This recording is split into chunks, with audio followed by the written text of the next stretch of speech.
You talk a lot about purpose, why we are created as humans and why we're here. Like, what is the purpose of life? Why have we been given life? I think we're here to struggle and to learn. I don't think we're here to be happy. That's why when we keep going back to the happy argument, I've always found that kind of frustrating and annoying. Yeah. When someone goes, oh, but I want to be happy. Why? Why? Why do you want to sit there and laugh? Like you were happy your entire childhood. That's your happy days. You're allowed to be happy as a kid. It's all over now, right? You're a man. You have responsibilities. I think we're here to do important things, and important things are going to be difficult, and they're going to be hard, and you're going to get frustrated. But that's what gives you purpose. I think we're here to struggle. I think we're here to endure pain. Yeah. I think we're here to just see how hard we are to kill. I think that going through terrible things and living through them and coming out the other side is one of the most fantastic things about being human. I think that it's almost like once you understand what life is really about, there's no emotion which isn't enjoyable. The only emotional state which can be seen as detrimental is feeling nothing at all. But if you're sitting at home and you're feeling truly heartbroken, at least you're feeling something, right? And I think that's the whole part of being human. I think we're here to struggle. I think we're here to go through pain. I wake up each day and go, what can I attack? What problem can I solve? And look at history. Why did Genghis Khan wake up and want to conquer the whole world? Why did Napoleon conquer the world? Why did Alexander the Great conquer the world? You just wake up and just say, give me this, give me that. I want all of it. Yeah. There's an army there. They're really big. We're better. Yeah. It's intrinsic. You need to go and conquer. That's the purpose of life. Do you believe that God created us? So why did God create us to struggle? Because if you don't struggle, you don't learn. God created us to learn and understand ourselves and understand other people and understand the world. And what did I say earlier? I said that you don't learn a lesson without pain. So you have to struggle to learn anything.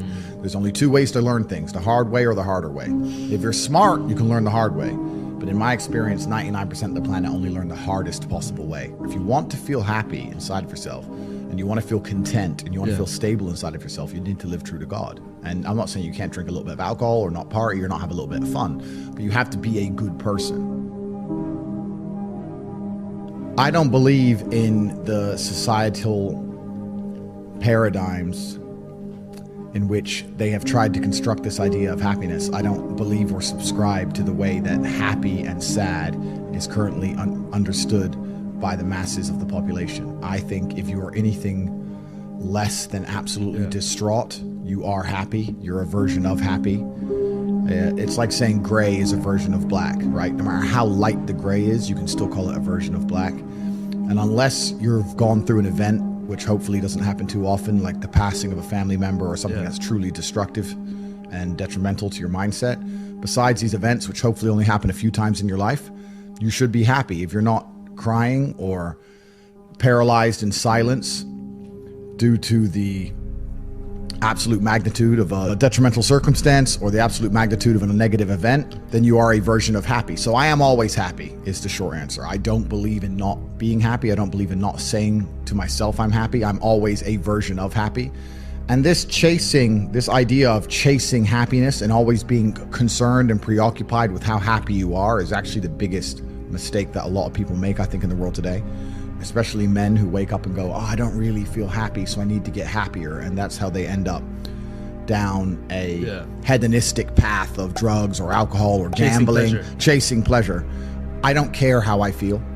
I don't care if I feel happy or sad. It doesn't really affect what I do each day. I do the exact same things. I act the exact same way.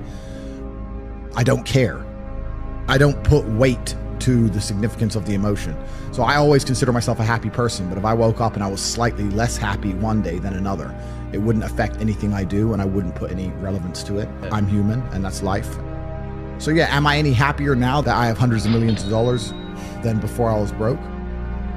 Not really, but I was never unhappy. I'm the same state that I was then, that I am now. I have work to do and I will do it. It's as simple as that.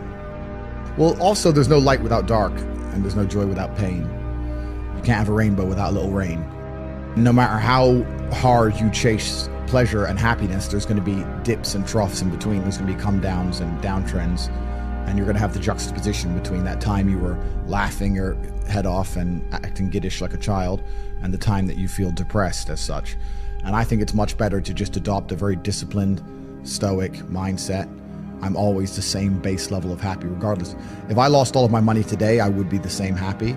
If my net worth quadrupled, I'd be the same happiness. But as long as I'm alive and the people I care about and love are alive, and as long as I get As long as God gives me the honor of doing my duties and providing for the people I care about, as long as I get to wake up and know that there's a whole bunch of people in the world who need me and I get to work hard to please them and do good for society and good for the world, then I'm a vessel of God and I'm happy enough to survive. That's all I look at it as. I don't ever consider how do I feel. That doesn't cross my mind. I have things to do. I'm too busy. I have things to do every single day. I have very important things to do, and how I feel really is not going to affect how I complete those tasks.